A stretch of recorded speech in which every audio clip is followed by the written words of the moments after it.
नवरात्र, देवीचा उत्सव, स्त्री शक्तीचा जागर असे अनेक शब्द आपल्या कानावर पडत आहे. कोण ही स्त्री आणि काय तिचं महत्व? ज्या मातेच्या पोटी छत्रपती शिवरायांसारखा पुत्र जन्माला आला, ज्याने स्वराज्य निर्माण केलं, जी माता स्वतः शिकली व हजारो माता शिकवल्या, महिलांचं कल्याण केलं. कठीण प्रसंगात मुलाला पाठीवर बांधून मी माझं राज्य देणार नाही, हे इंग्रजांना एका मातेने ठणकावून सांगितलं. संपूर्ण कुटुंब धारातीर्थ पडलेला असताना देखील शिवलिंगासमोर बसून घोंगडीवर राज्य कारभार केला. ही आहे स्त्री शक्ती.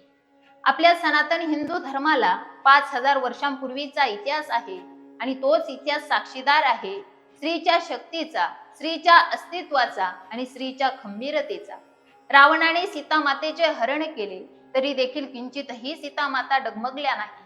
द्वापर युगात द्रौपदीचं वस्त्र हरण झालं, पण खंबीरतेने तिच्यासाठी अपमानाचा बदला घेण्यासाठी भगवान श्रीकृष्णांना महाभारत घडवावं लागलं. आणि अवघ्या 300 वर्षांपूर्वी सर्वत्र पसरलेला अंधकार आणि आपला हा भारत मुघलांच्या गुलामीत असताना जेथे हिंदू स्त्रियांना श्वास घेताना देखील विचार करावा लागायचा, अशा घोर अंधकाराला एका आईने छत्रपती शिवाजी महाराज, एका आजीने धर्मवीर संभाजी महाराज यांसारखे शूर पराक्रमी राजे आपल्या या भारताला दिले. आणि त्याच राजमाता जिजाऊंमुळे आज मी तुमच्या समोर उभे राहून विचार मांडू शकते. एका स्त्रीला घडवण्यासाठी, जीवन जगण्यासाठी अनेक समस्यांना सामोरं जावं लागतं. तिची कहाणी जन्माला येण्याआधीच सुरू होते. अनेकांना मुलगी नको म्हणून गर्भातच तिला मारलं जातं. यातूनही ती वाचते, पुढे जन्म घेते, थोडी मोठी होते, शाळेत जाऊ लागते. पण बदलापूर सारख्या ठिकाणी अक्षय शिंदे सारखे काही नराधम तिची शाळेत वाट पाहत असतात. हसण्या खेळण्याच्या वयात तिचं शोषण केलं जातं. यातूनही ती वाचते, आणखी थोडी मोठी होते, डॉक्टर बनण्याचं स्वप्न घेऊन कॉलेजला जाते. पण तिथेही काही नराधम तिची वाट पाहत असतात.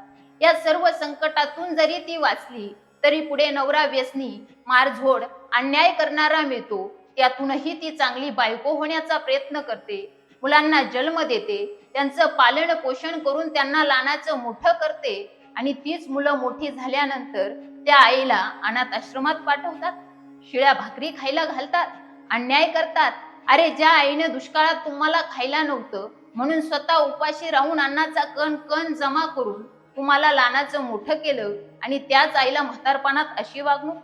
जीवन जगत असताना एवढ्या सर्व संकटांचा सामना करून ती स्त्री मरून जाते.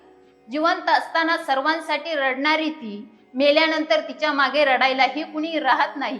मी म्हणत नाही हे प्रत्येक स्त्रीच्या बाबतीत घडतं, पण यातील प्रत्येक प्रसंग एक तरी स्त्रीच्या बाबतीत घडतो. म्हणून ती मुलगी, आई, बहीण तिच्या कर्तव्यापासून कधीच दूर जात नाही.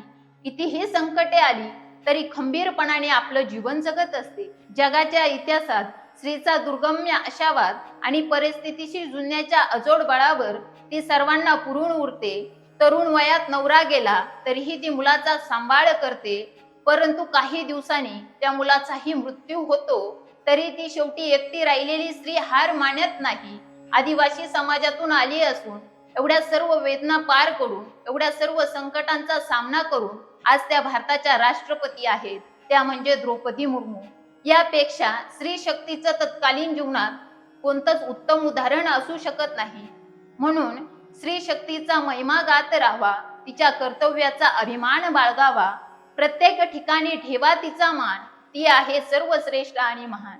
या सर्व संकटांचा सामना करून आज प्रत्येक स्त्री पुरुषाच्या खांद्याला खांदा लावून काम करत आहे.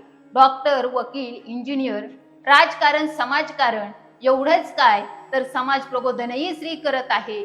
आणि कलियुगात स्त्रीच्या शरीराचे लोचके तोडणारे नराधम सर्वत्र आहे. म्हणून आपल्या बहिणीचं, मुलीचं, आईचं रक्षण करणं ही प्रत्येकाची जबाबदारी आहे.